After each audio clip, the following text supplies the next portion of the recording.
Du secteur du cannabis sont sous-évalués? Nous en parlons immédiatement car le 15h30 débute à l'instant.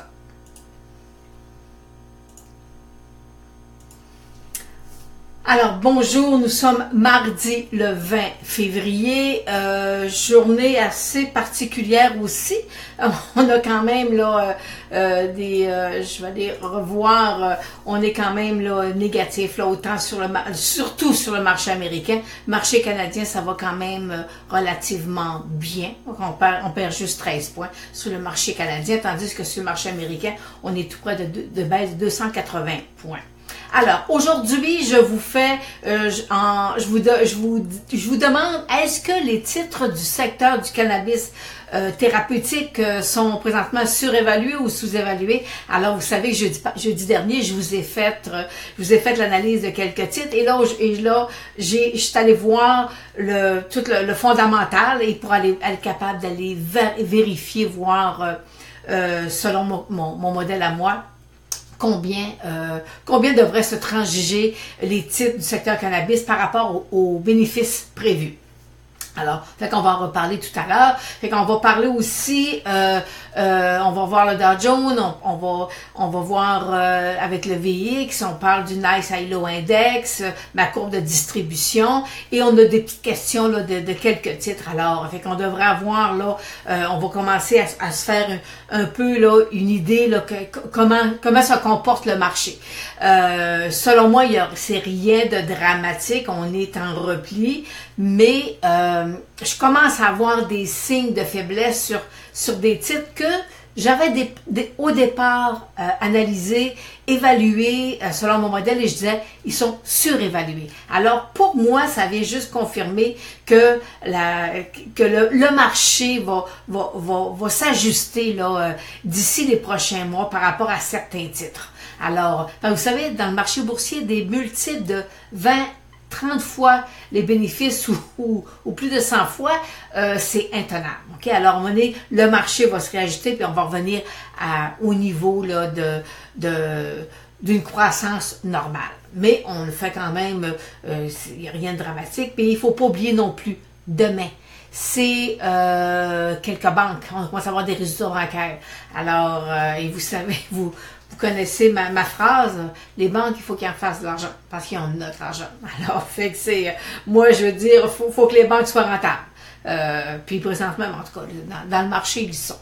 Alors, allons voir, on va commencer avec le Nice ILO Index, un indice que je suis régulièrement et que je vous en parle aussi. Ça, ça calcule, ça évalue le nombre de titres que présentement sont en train de faire des nouveaux bons. Et on voit, et là présentement mon indice est autour d'environ 24%. Ça veut dire, il me reste encore seulement 24% des titres qui ont un signal haussier, ok? Sont encore, tandis que le reste est présentement tout en train de nous donner des nouveaux bas. Alors, ça nous indique que le marché est quand même baissier. Souvent, lorsqu'on arrive dans la zone en dessous de 30, il y a de la volatilité. On va avoir des pics de hausse. Le marché peut rebondir comme il a fait la semaine passée. OK? Mais vous savez que la semaine des options, généralement, c'est haussier. Et généralement, les jours qui suivent, comme aujourd'hui, ça devrait l'être. Mais étant donné qu'on est quand même depuis quelques semaines en correction, ben c'est là peut-être que les probabilités ils seront pas avec nous. Alors, mais ça c'est normal. C'est pas toujours à 100%. Alors, fait que pour l'instant, voyez-vous le Nice ILO Index, et ça nous indique que on va avoir, il pourrait descendre à 10. Ça veut dire qu'à ce moment-là, il y aurait seulement 10% des titres qui seraient en tendance haussière et 90% des titres qui seraient baissiers. Alors, fait que ça pourrait durer quelques semaines là, avant, puis il va se promener. Alors, fait que pour l'instant, ça nous dit, si vous avez fait du profit sur des beaux gros titres, puis vous voyez, ça commence à vouloir là des grosses variations. Sortez, vendez-les, puis restez en liquidité. Parfois, c'est ce qui est mieux à faire. Et là, je vais vous présenter ma courbe de distribution. Allez sur Analystech, là, vous avez en février, je pense que c'est le 5 février, je vous l'ai mis. Et on voit, elle était plus elle était pas centrée, elle était déplacée plus vers la droite. Et là, maintenant, voyez-vous, on s'en vient vers la gauche. Alors, on voit bien que les titres sont tendance à vouloir venir, à venir se rasseoir, là. Fait qu'on est vraiment une tendance à vouloir rentrer là, dans des bonnes marchés. Alors, et voyez-vous, la ligne, en dessous de la charte, là, c'est vert. Alors, quand ça arrive là-dedans, dans cette zone-là, ça veut juste dire qu'on a des opportunités à aller chercher. Il y a des titres qui peuvent devenir super intéressants. OK? Alors, mais présentement, il faut regarder.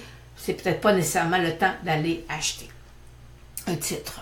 Je vous ramène le VIX que je vous ai présenté l'autre jour, là, puis je vous disais qu'en août 2015, il avait vraiment fait un pic là, à plus de 50 ou c'est ça, plus de 50. Alors, et là, voyez-vous, dernièrement, le VIX a fait une grosse volatilité. Mais si vous regardez là, vous allez voir que cette grosse volatilité-là est passée.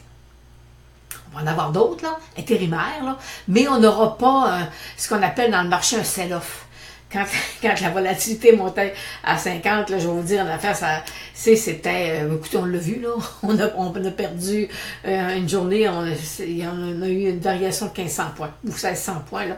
Alors, fait que le VIX, on va avoir encore des soubresauts, mais beaucoup moindres, là, que ce qu'on a vu dans les dernières semaines. Ensuite, examinons le Dow Jones. Le Dow Jones, présentement, est à 24 941. Et voyez-vous, il est venu tester ma ligne de tendance à long terme. Mes moyennes mobiles 834 sont croisées à la baisse déjà. Et là, il n'est pas capable, possiblement, d'aller y retourner. Fait que moi, je m'attends à ce que...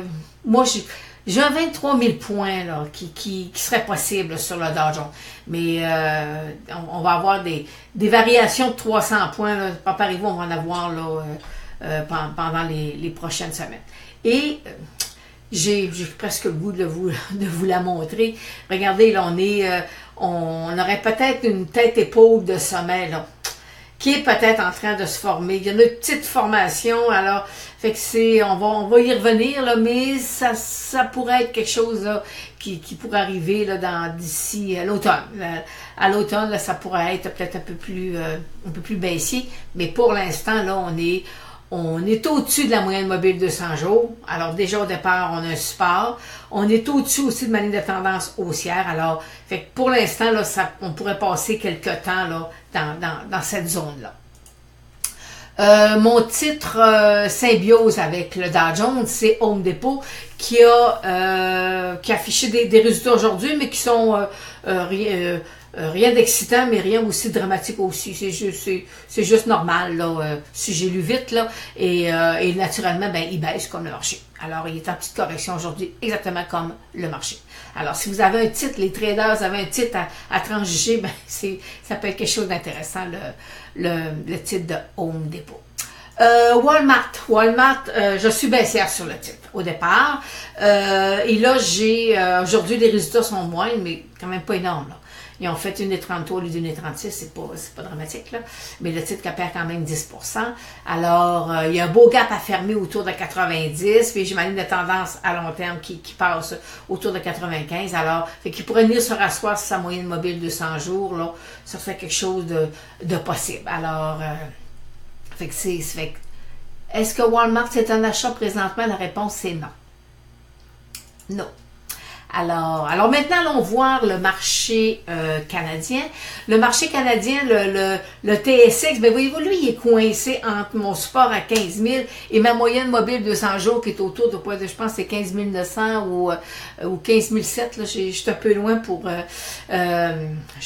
puis, je sais pas ce que j'ai mis à note. Bon, écoutez. Alors, fait qu'il est coincé entre les deux. On va voir tantôt un peu qu'est-ce que fait l'or et le pétrole, là. Alors, vous allez comprendre pourquoi on est entre ce support et cette résistance. On avait eu un beau marteau, mais ça s'est terminé par un pendu. Alors, dans ce temps-là, c'est des chandelles d'indécision qu'on a sur le marché. Écoutez, aujourd'hui, on a faut en parler. On a le titre de Bombardier qui nous fait vraiment là une belle hausse. Là, on a vu tout à l'heure, je pense que tout près de 14 sous de hausse. Et là, voyez-vous ce que je vous ai mis en rose, l'encadré rose, là, ben c'est la résistance. Alors, fait que les gens joyeux vont aller dans cette zone-là. Et fait que pour l'instant, on peut, il pourrait poursuivre là, jusqu'à 4,50 $ facilement là, le titre de Bombardier. Alors, mais ils font pas encore de profit puis sont encore négatifs. Alors, mais c'est toutes les nouvelles autour là, qui alimentent là, cette hausse-là. Alors, fait que là, on va aller voir, je vous ai parlé jeudi passé des titres du cannabis thérapeutique. OK? Alors, vous savez que j'étais pas très, très chaude, moi, sur le secteur qui était très spéculatif au départ. Et là, maintenant, on est quand même capable, là, la semaine passée, le gouvernement a annoncé les allocations que chacun va avoir. Alors, et ça nous a permis aussi en même temps d'avoir un ajustement au niveau des bénéfices futurs des entreprises. Et ça, ça devenait intéressant. Mais je vous mentionnais on avait pas une problématique, mais il y avait quand même un risque. Le risque était qu'il y avait la date butoir du 1er juillet était fort probable, là, ils sont incapables de la respecter. Et c'est sorti, je pense, après mon 15h30, je pense jeudi en fin de journée, ils ont confirmé en fin de compte que le 1er juillet, c'était quelque chose d'impensable. Alors, fait que c'est reporté un peu plus loin. Fait que ça va venir affecter les ventes, liées à ça. Puis il y a aussi, en fin de semaine, je voyais un reportage sur le cannabis par la poste, qui est pas du gouvernement, mais ce qu'on appelle le marché noir. Alors, fait que voyez-vous, il va y avoir de la compétition et ça va être, il va y avoir une compétition, puis j'ai hâte de voir à quel prix qu'ils vont le faire. Alors ça va venir affecter nos bénéfices futurs. Et je peux vous dire que suite à la nouvelle de jeudi dernier, déjà, les estimés, ce qu'on appelle de la rue, là, le consensus de la rue, déjà, on avait des baisses sur les bénéfices de 2019, d'ici 2 ans, tout dépend de l'année financière, là, mais alors, fait que déjà, le marché déjà anticipe. Alors, fait que ce qu'on va faire, c'est, là, j'ai analysé les titres, et là, je vais aller revoir mes notes, si vous permettez. J'ai analysé en fonction de, j'ai le technique aussi, et j'ai les bénéfices prévus. Alors, WID, le bénéfice pour 2018 serait de 10 sous l'action et 2019 à 68 sous l'action, et déjà il y a une baisse par rapport à mes notes que j'avais prises jeudi dernier. Alors, mais par contre, le titre serait présentement sous-évalué. Mais là, je vais vous mettre une bémol, OK? Oui, le calcul nous dit que le titre est sous-évalué, mais si on voit il y a même un sénateur qui a mentionné qu'il pourrait même aller mettre ça au 1er juillet 2019. Ça veut dire que c'est une année de pas de vente, là, parce qu'il y a 12 000 kilos. 12 000 kilos, je pense que ça fait ça avec du gramme, là. Fait que, écoutez, c'est des millions de revenus là, qui rentreraient pas. Alors, fait que c'est des pertes. Ce serait des pertes d'entreprise plus que des... Alors, ça aurait sûrement un impact, là. Alors, fait que moi, présentement, le titre, selon moi, il est sous-évalué. Dans une proportion quand même raisonnable. Là. Pour les clients d'Analystech, je vous ai mis sur le site mon calcul, à quel prix le titre devrait se transiger. Alors, fait que c'est un titre qui est monté jusqu'à 45 $. Alors, c'est un titre qui pourrait possiblement, là, par rapport présentement, là, fait qu'on pourrait peut-être prévoir un doublé, là, mais tout dépendant aussi de qu'est-ce que le marché va à quelle date là la loi va rentrer en vigueur. Alors parce que les revenus sont là. Alors vous savez, il y a 197 millions d'actions en circulation. Ce qui est agréable aussi avec ce titre-là, c'est qu'il est optionnel. On a des options sur le titre. Alors, fait que présentement, moi, le titre, il est sous-évalué. Euh, le prochain, le symbole LEAF, lui, on a juste 100 millions d'actions en circulation. Bon, par rapport, il y a un peu moins d'actions, il y a moins d'actions que par rapport à WID. Alors, et lui aussi, voyez-vous, moi, il faut qu'il traverse ma résistance, là, la ligne bleue pour me donner un signal d'achat. Il va falloir que j'aie du volume aussi. Dans les conditions, il faut avoir du volume. Le titre est, selon moi aussi, sous-évalué présentement. Et mon appréciation est supérieure à WID dans mes calculs. Là, alors, fait que pour lui aussi, on a des options sur le titre. Alors, mais ça va nous prendre du volume pour le pousser. Et j'ai un bénéfice de 2018 à 26 sous. Et en 2019, 76 sous.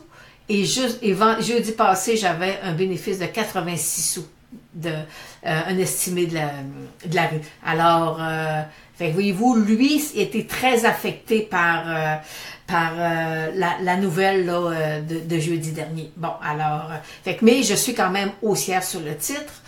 Selon moi, ce titre est sous-évalué parce qu'il y a quand même des revenus. Lui, il a un contrat de 8000 kilos. Alors, c'est un peu moins là, que WID, mais c'est quand même, mais le titre est quand même, selon moi, sous-évalué. Et allons voir le dernier, qui est THCX. Et lui, il est sur le titre, il est sur le CDNX.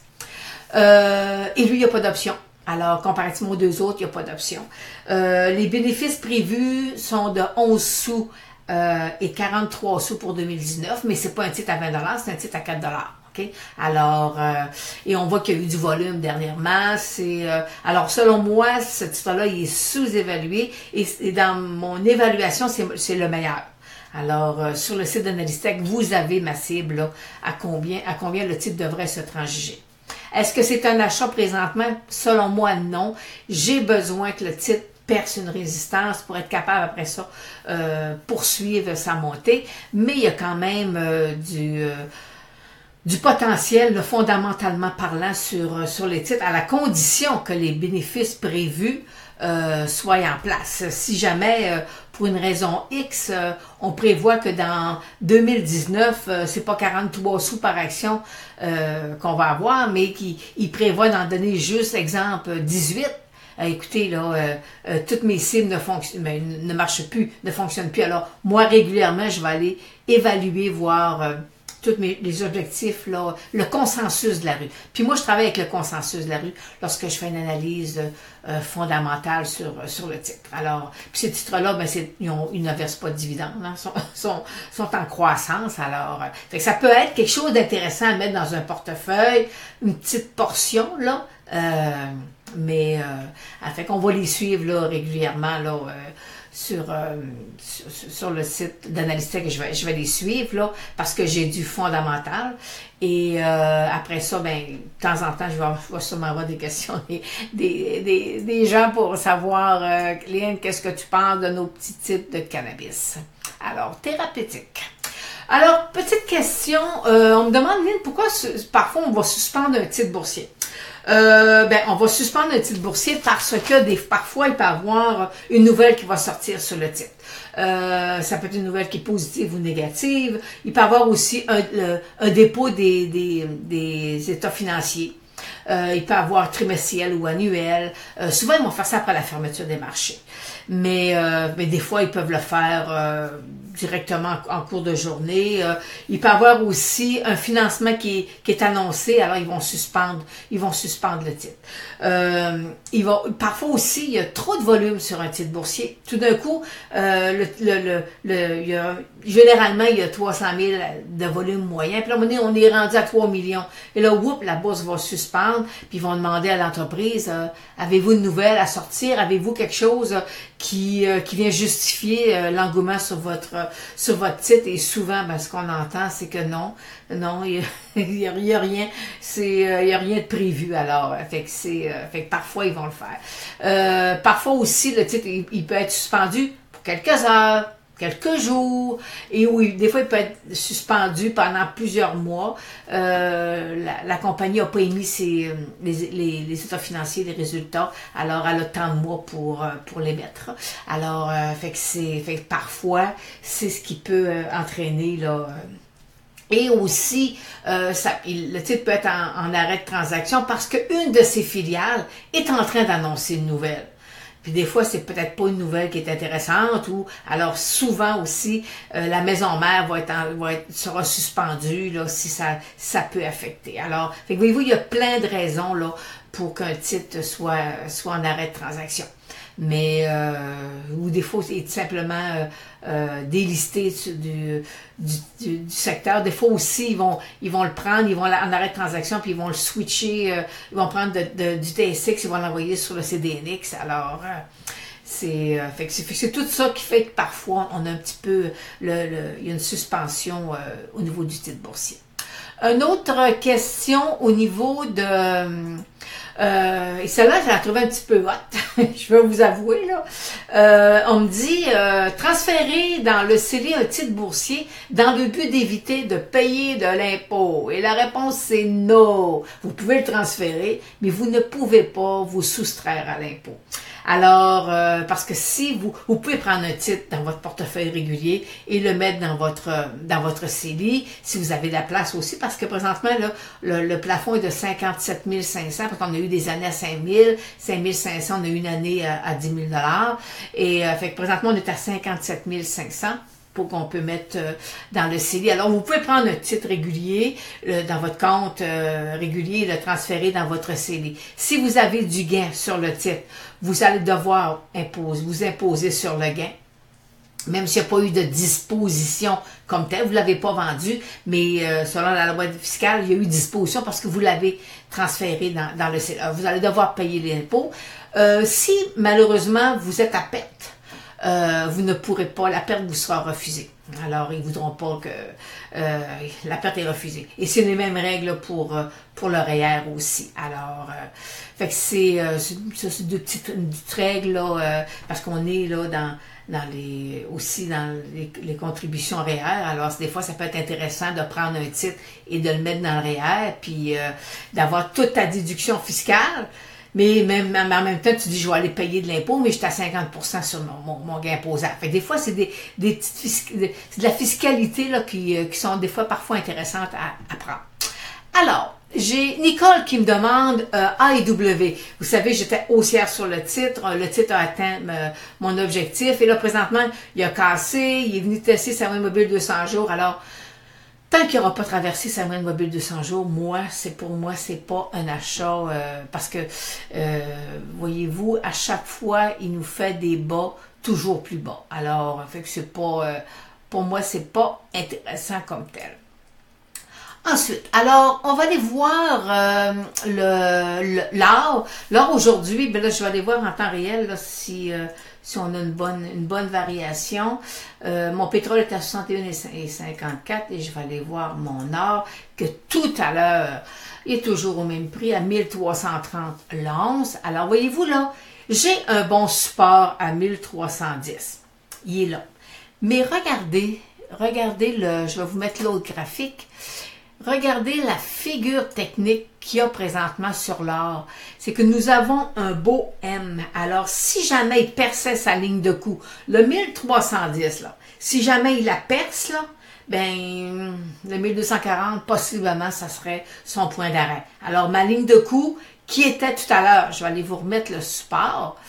Tout à l'heure, voyez-vous, mon support est à 1310, qui correspond à ma ligne de coup.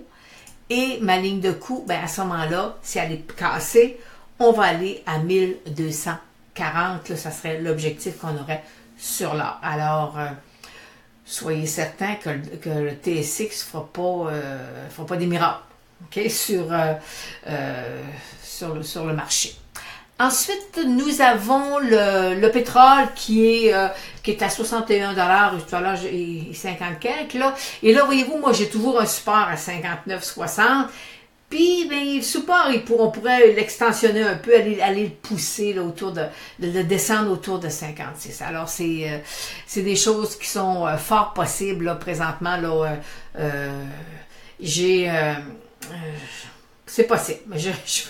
Je vous montrerai mes calculs une autre fois, mais ça fait partie des probabilités que peut-être qu'il pourrait là, venir se rasseoir sur le 1003, sur le 58-56. C'est des choses qui est possible.